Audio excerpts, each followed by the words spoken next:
যে এই ভারতের যে অপমান, ভারতের পতাকা বাংলাদেশ নিজেদের পায়ের তলায় রাখছে।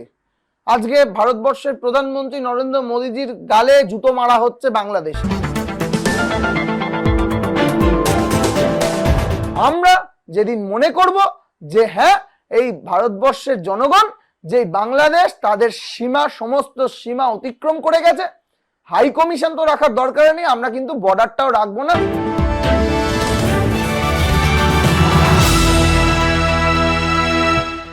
একাধিক গুরুত্বপূর্ণ ইস্যু নিয়ে ট্রু নিউজ বাংলা পৌঁছে গিয়েছিল বিজেপির মুখপাত্র সৌনক মারিকের কাছে।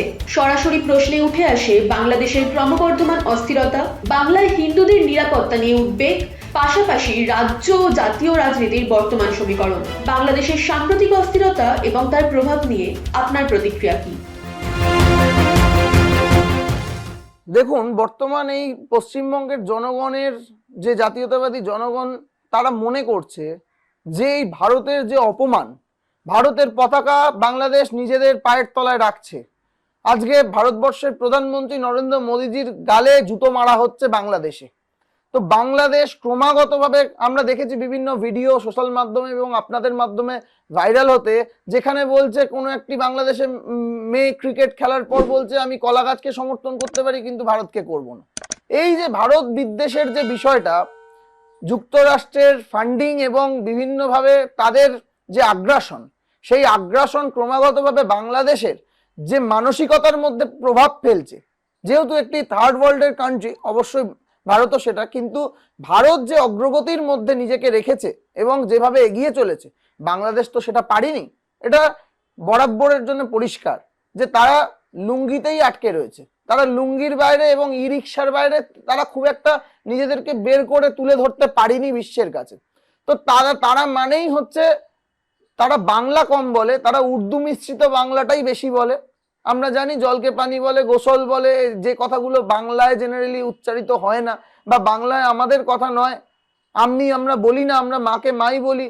তো ওরা সেই ভাষার মধ্যে তারা যথাযথ বাঙালিও নয়।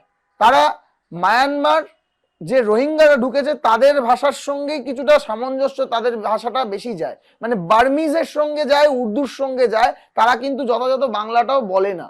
যে বাংলাটা কলকাতায় চলে, যে বাংলাটা অফিসিয়াল বাংলা ল্যাঙ্গুয়েজ বলে ধরা হয়, সেই বাংলাটা ওরা বলতেও পারে না সঠিকভাবে।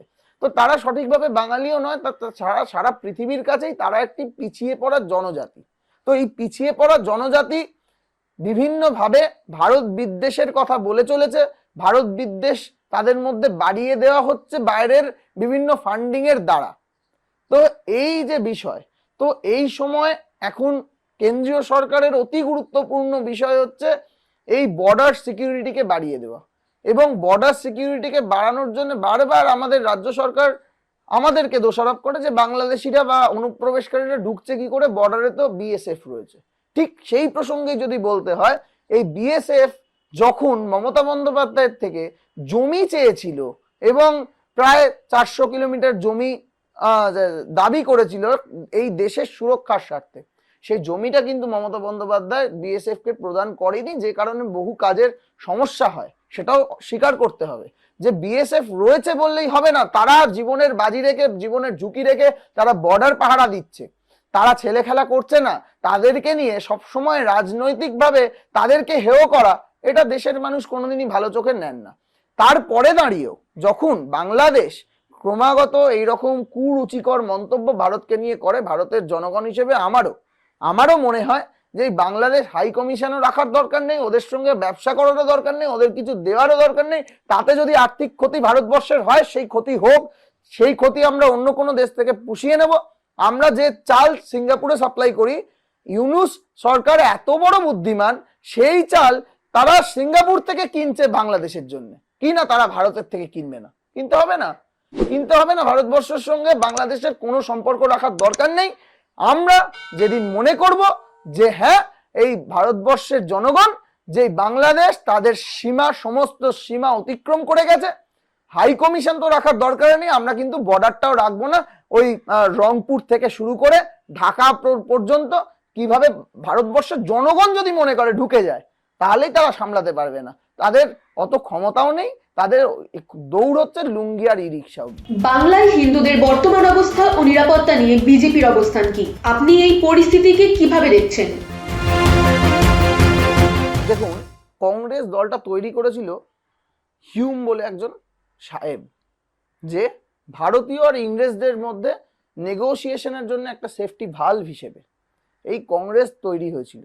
এই কংগ্রেসের আদর্শ এবং নীতি বেশিরভাগটাই ওই ইংরেজরাই ঠিক করে দিয়ে গেছিল, এবং এই দেশ ভাগের সময় কিন্তু জওহরলাল নেহরুর সরকার ইংরেজদের সঙ্গে বসে ঠিক করে ফেলেছিল এক প্রকার, যে পূর্ব পাঞ্জাব আর পশ্চিমবঙ্গটাকে এই দেশের বাইরে তারা করে দেবে।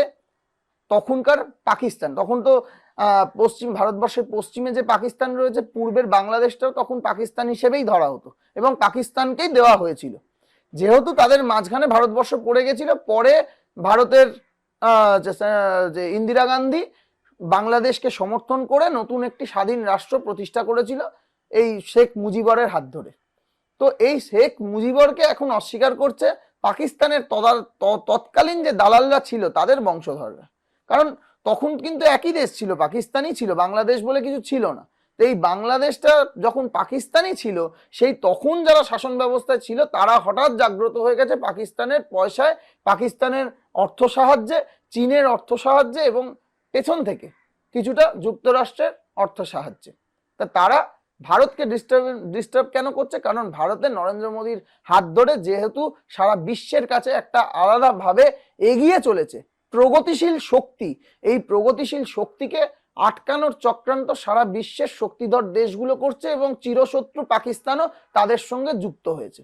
ওরা পাকিস্তানকে অবশ্যই শক্তিশালী দেশ হিসেবে ধরবেন না, ওটা জাস্ট ওরা আমাদের বরাবর নিজেদেরকে শত্রু মনে করে, আমরা মনে করি না। কারণ আমাদের শত্রু হতে পারে অনেক বড় বড় দেশ, চীন হতে পারে, কিন্তু আমাদের শত্রু পাকিস্তান নয়। পাকিস্তানকে আমরা শত্রু বলেই মনে করি না, কারণ আমরা 72 ঘন্টার অপারেশনে পাকিস্তানকে ধরাশয়ী করে দিয়েছিলাম। তারা গিয়ে আমেরিকার পায়ে ধরেছিল, ডোনাল্ড ট্রাম্প ফোন করে অনুরোধ করতে হয়েছিল, বিভিন্নভাবে আমরা দেখেছি সেই ঘটনাগুলো, যে ভারত যুদ্ধ বন্ধ করুক। তো পাকিস্তানকে ধরাশয়ী করার সময় লাগে না, কিন্তু এরা বরাবর ভারতবর্ষের পেছনে লেগে আসছে, তারা সেই ভূমিকাই পালন করবে, এটা খুব স্বাভাবিক। অবশ্যই অর্থ সাহায্য চীন, পাকিস্তান সকলেরই থাকতে পারে, সেটা তদন্ত সাপেক্ষে।